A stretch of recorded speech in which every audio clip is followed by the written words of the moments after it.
आप सभी विद्यार्थियों एवं उनके अभिभावक जनों को यह सूचित करते हुए बड़ा हर्ष हो रहा है कि नए सत्र की शुरुआत जल्द ही होने जा रही है। इसलिए आप सभी अभिभावक जनों को एक महत्वपूर्ण संदेश देना है। वैसे तो आप अपने बच्चों की शिक्षा को लेकर जागरूक हैं, लेकिन कुछ अन्य महत्वपूर्ण बातें हैं जिन्हें और ध्यान में रखना होगा। जैसे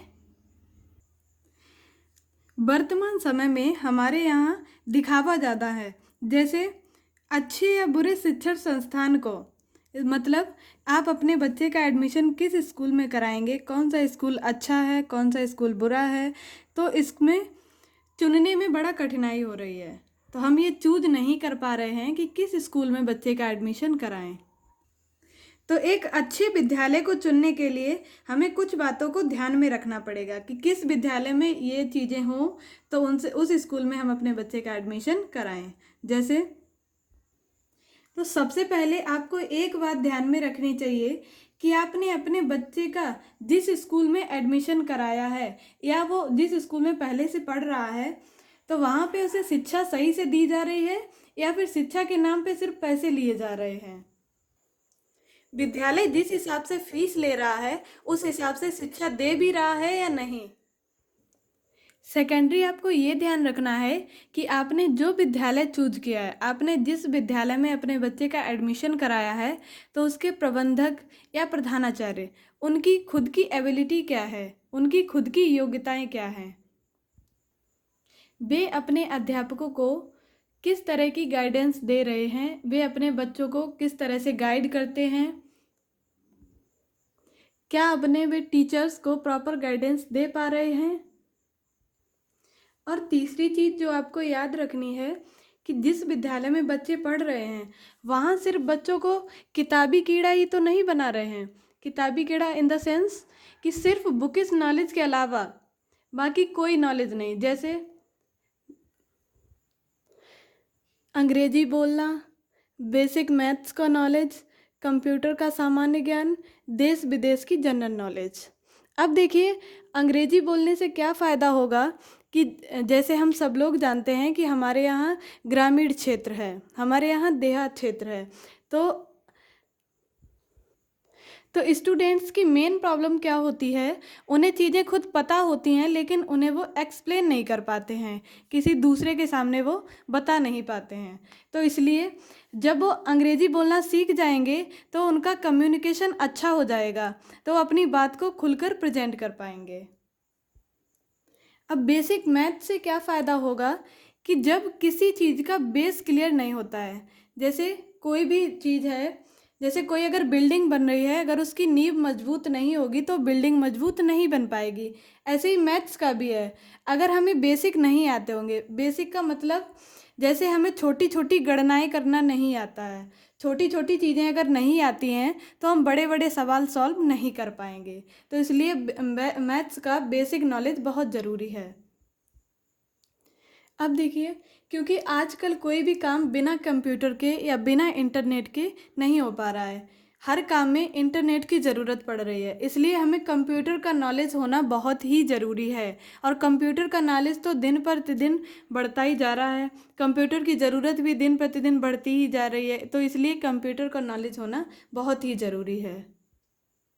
अब देखिए, देश विदेश की जनरल नॉलेज की जानकारी होना क्यों आवश्यक है, क्योंकि बच्चे को पता चलना चाहिए कि देश में क्या चल रहा है, पूरे विदेश में मतलब पूरी दुनिया में क्या चल रहा है।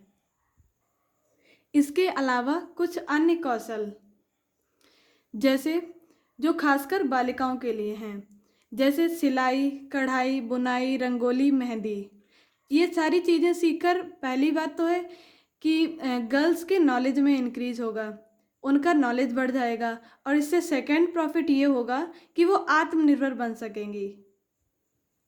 इन सारी चीज़ों को सीखकर वे किसी दूसरे पर निर्भर नहीं रहेंगी, वे खुद ब खुद पैसे कमाने लगेंगी। इसके अलावा जो नेक्स्ट चीज़ आपको ध्यान रखनी है कि जिस स्कूल में आपका बच्चा पढ़ रहा है वहाँ की टीम मतलब प्रिंसिपल या टीचर्स आपके बच्चे के बारे में सप्ताह में या कुछ दिनों के बाद या महीने में बच्चे के बारे में जानकारी ले रहे या नहीं। आपके बच्चों के पास फ़ोन कर रहे हैं या नहीं, फ़ोन से जानकारी ले रहे हैं या फिर आपसे घर पे जाके संपर्क कर रहे हैं, और बच्चों की पढ़ाई के बारे में आपको जानकारी दे रहे हैं या नहीं। ये चीज़ आपको खासकर ध्यान रखनी होगी। और एक चीज़ और आपको ध्यान में रखनी है, जैसे आप अपने बच्चे का किसी नए स्कूल में एडमिशन कराने जा रहे हैं, तो सबसे पहले आप एक काम करिए, वहाँ जो पुराने बच्चे पहले से पढ़ रहे हैं उनमें से कई बच्चों से आप जानकारी लीजिए कि उनका नॉलेज क्या है, वो पढ़ने में कैसे हैं और उन्हें पढ़ाई अच्छे से उस स्कूल में मिल पा रही है या नहीं। तो आप इन सारी बातों को ध्यान में रख के ही अपने बच्चे का किसी स्कूल में एडमिशन कराएं। अगर आप ऐसा नहीं करेंगे तो आप किसी प्रॉब्लम में पड़ सकते हो, जैसे आप पे फीस भी ज़्यादा पड़ती रहेगी और आपका बच्चा कुछ सीख भी नहीं पाएगा। अब आइए, गायत्री विद्या मंदिर भी अपनी प्रशिक्षित टीम के साथ बच्चों के उज्जवल भविष्य को बनाने के लिए तत्पर है। पिछले वर्षों से ही गायत्री विद्या मंदिर सदैव बच्चों को संस्कारमय शिक्षा देता आया है। जैसे अच्छी शिक्षा तो देता ही है, उसके साथ साथ अच्छे संस्कार भी देता है। क्योंकि इस कोरोना महामारी के चलते बच्चों में मानसिक बदलाव हो गया है। मानसिक बदलाव जैसे वो पुरानी चीज़ों को भूल गए हैं, क्योंकि बहुत दिन से लंबी छुट्टी चल रही है। तो इन सारी चीज़ों को देखते हुए गायत्री विद्या मंदिर ने भी अपनी पूरी तैयारियां कर ली हैं। तो इस प्रकार आइए देखते हैं कि इस साल की पढ़ाई के लिए गायत्री विद्या मंदिर ने अपनी क्या क्या योजनाएं बनाई हैं। जैसे इस वर्ष समय भी कम है और बच्चे इतनी लंबी छुट्टी के कारण पुरानी जो चीज़ें हैं वो भूल भी गए हैं। तो एक तो हमें कम टाइम में पूरा सिलेबस कवर करना है, इसी थोड़े बचे हुए समय में पूरा सिलेबस पढ़ाना है, प्लस पिछली जो चीज़ें बच्चे भूल गए हैं उनका रिवीजन भी कराना है। तो इन सारी चीज़ों को ध्यान में रखते हुए गायत्री विद्या मंदिर में टाइम टेबल कुछ इस तरह से बनाया गया है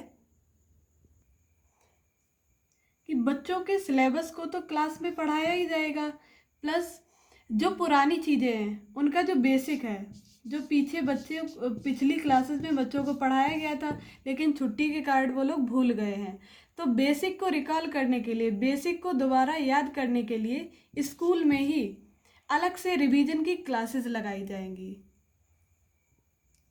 तो जिससे बच्चे अपने पुरानी चीज़ों को आसानी से रिकॉल कर लेंगे और नई चीज़ों को आसानी से सीख जाएंगे।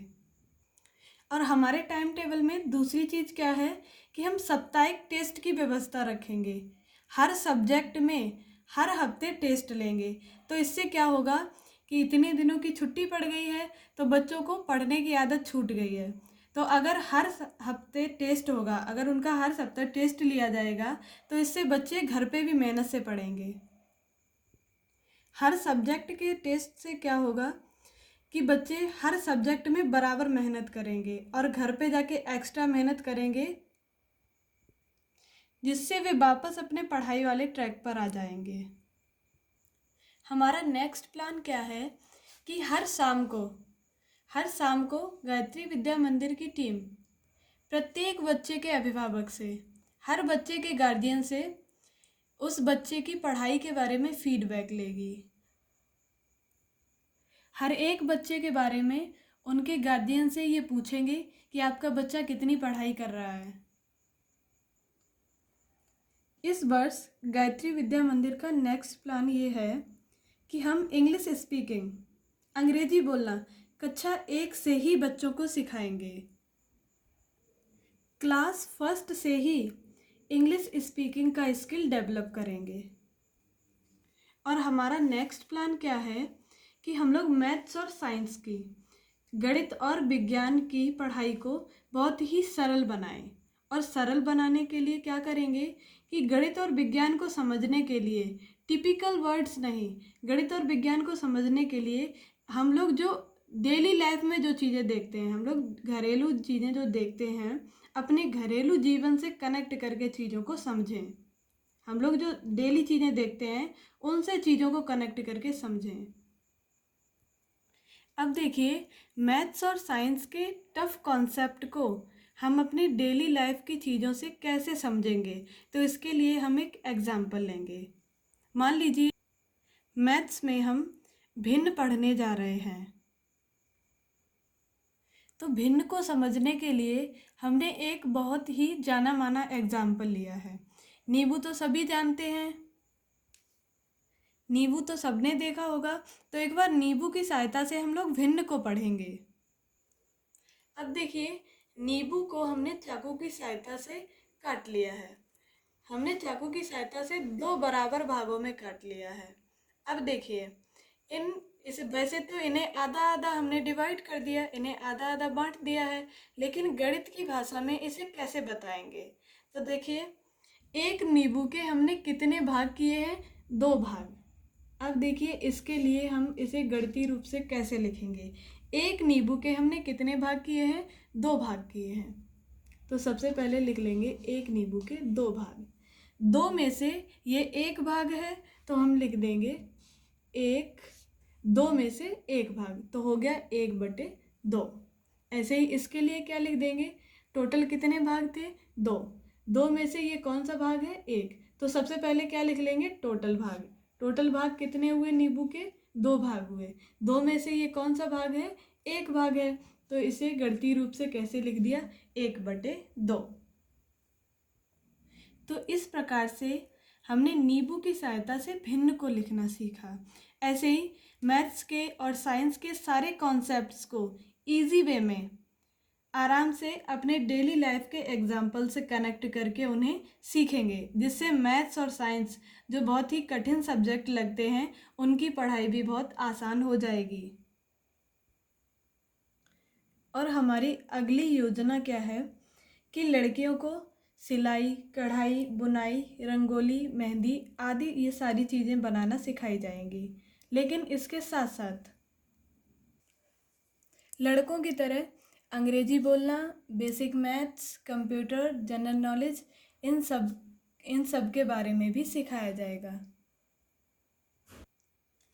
तो गायत्री विद्या मंदिर का नेक्स्ट प्लान क्या है कि जनरल नॉलेज के लिए, देश विदेश की जनरल नॉलेज के लिए अलग कक्षाएं लगवाई जाएंगी।